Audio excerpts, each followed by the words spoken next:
এসো আজকে দই কাতলা বানিয়ে ফেলি। উপকরণে দেখো নিয়েছি কাতলা মাছ, সর্ষের তেল, লবণ, চিনি, হলুদ, লঙ্কার গুঁড়ো, ধনে গুঁড়ো, জিরে গুঁড়ো, পেঁয়াজ বাটা, আদা বাটা, কিছুটা পরিমাণ টক দই। দেখো আমি মাছগুলোকে আগেই ভালো করে ধুয়ে রেখেছিলাম।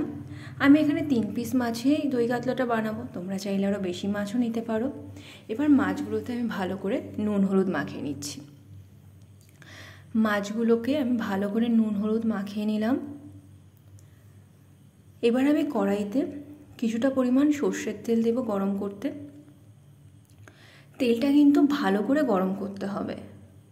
তেল গরম হয়ে গেছে, এবার আমি এর মধ্যে এক এক করে কাতলা মাছগুলোকে ছেড়ে দিচ্ছি। কাতলা মাছগুলোকে কিন্তু একটু ভালো করে ভাজতে হবে। দেখো আমি লো ফ্লেমে ভালো করে কাতলা মাছগুলোকে এপিট ওপিট করে ভেজে নিচ্ছি। কাতলা মাছগুলোকে ভালো করে ভেজে নিলাম। এবার আমি একটা পাত্রে তুলে নিচ্ছি। এবার আমি মাছ ভাজার তেলেই দিয়ে দিচ্ছি একটা দারচিনি, 3টে এলাচ, 3টে লবঙ্গ। এরপর আমি পেঁয়াজ বাটাটা দিয়ে দিচ্ছি। কিছুক্ষণ নাড়াচাড়া করার পর আমি এর মধ্যে দিয়ে দেব আদা বাটা।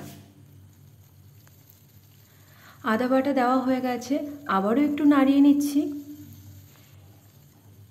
এরপর আমি এর মধ্যে ধীরে ধীরে দিয়ে দেব হলুদ গুঁড়ো, স্বাদ মতন লবণ, কিছুটা লঙ্কার গুঁড়ো, স্বাদ মতন চিনি, জিরে গুঁড়ো আর ধনে গুঁড়ো।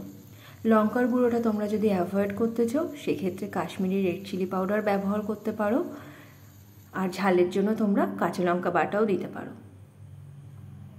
তো দেখো প্রত্যেকটা মশলাকে আমি দিয়ে দিয়েছি। এবার ভালো করে একটু কষিয়ে নিতে হবে।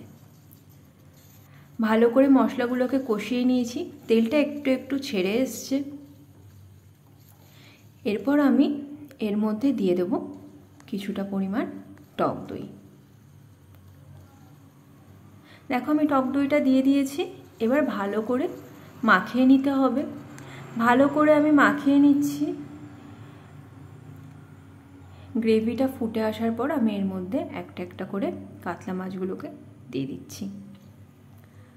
কাতলা মাছগুলোকে দিয়ে দিলাম। এবার খুন্তি দিয়ে আমি এপিট ওপিট করে মাছের সাথে গ্রেভিগুলোকে একটু মাখিয়ে নেওয়ার চেষ্টা করছি। দেখো আমি মাছগুলোর সাথে গ্রেভিগুলোকে একটুখানি মাখিয়ে নিচ্ছি।